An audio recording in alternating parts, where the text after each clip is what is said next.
Hello and welcome back to Scotland Tonight.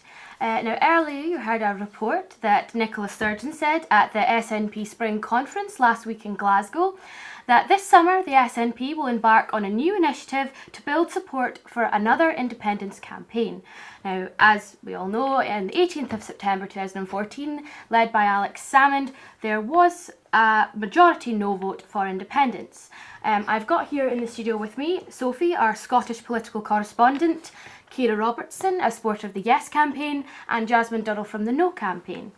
Now, Ciara, why is it imperative now that we start focusing on another independence referendum only 18 months after the last one? Well, I think it's fair for us to look at a new referendum. As we know, before the last referendum, David Cameron made lots of promises in the few days running up to the referendum itself. And like you say, 18 months later, we haven't seen any show of this. So I think it's only fair that we do hold another referendum for that. Also, as well, with the EU referendum coming up, one of Scotland's conditions were to not leave the EU. So I think if we do leave the EU, we are entirely within our right to hold another referendum. Okay. And from the No campaign's angle, what is your perspective on this idea? I don't think it's a good idea to have another referendum at this point. We are all worrying about all our finances and the money side of everything. It cost us £15 million for the referendum. Do you really think that Scotland has the money to do that? From Sophie, can you maybe give us a bit more information about the financial aspects and the cost of the referendum? Yes, so Jasmine is absolutely right. The referendum did cost 15.8 million, and so that works out around about £4.38 per voter. Okay. And it was a very narrow vote. It was 55% for no and 45% for yes. However, 2 out of 3 Scots do support holding another referendum. You say £4.38, that's the equivalent of a McDonald's. So I think to secure our children's future, I think is entirely sensible. Right.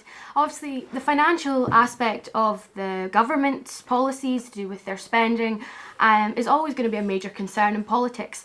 A large part of the discussion for the Yes No campaign of 2014, of course, is the argument of the privatisation of the NHS.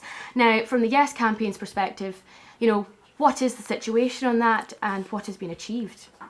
Well, Scottish Parliament has its own right to actively deny privatisation of companies. So, however, that was, like you say, a major thing for the Yes campaign. So if we were to become our own country, become independent, we would deny privatisation of the NHS, which is obviously what England is trying to do for the NHS for them. And on the No campaign side, what can you say about that? We don't really have any plans at the moment about privatisation of the NHS. Right, okay. And statistically, Sophie, can you maybe give us some more information? So looking at the Scottish NHS, planned spend has gone down by 8.4% in the Scottish NHS. So that's around about £3 billion. That's from a study from the Institute for Financial Studies. So obviously major concern in the finances. Looking to the future, what do you believe another referendum could achieve? Well, I think another referendum would be ideal for Scotland because we would become an independent country. I mean, we are very self-sufficient as a country. We have many shareholders across the world. We have many manufacturing and we bring a lot of economic growth. So I think we are a very self-sufficient country and that we will be able to generate a better Scotland for its people. You're shaking your head there, Jasmine. If the outcome was no again, for the No campaign, would that be it? Would you stand by the policies? Would you continue to support the idea of privatisation and things like that? Well, it's going to cost Scotland, again, even more money. For example, in 2012 to 2013 in the financial sector, Scotland generated £53 billion and spent £65.2 billion. That's a deficit, and we should work together to generate more money for Scotland. We shouldn't be spending more money on more referendums when we can focus on what we have right now. And you got any last input on those statistics, Sophie? Yeah, those statistics were absolutely accurate. There was a deficit of 12.1 billion. However, that is excluding the income of oil, which goes under a Houses of Parliament income, which amounts to 40 billion.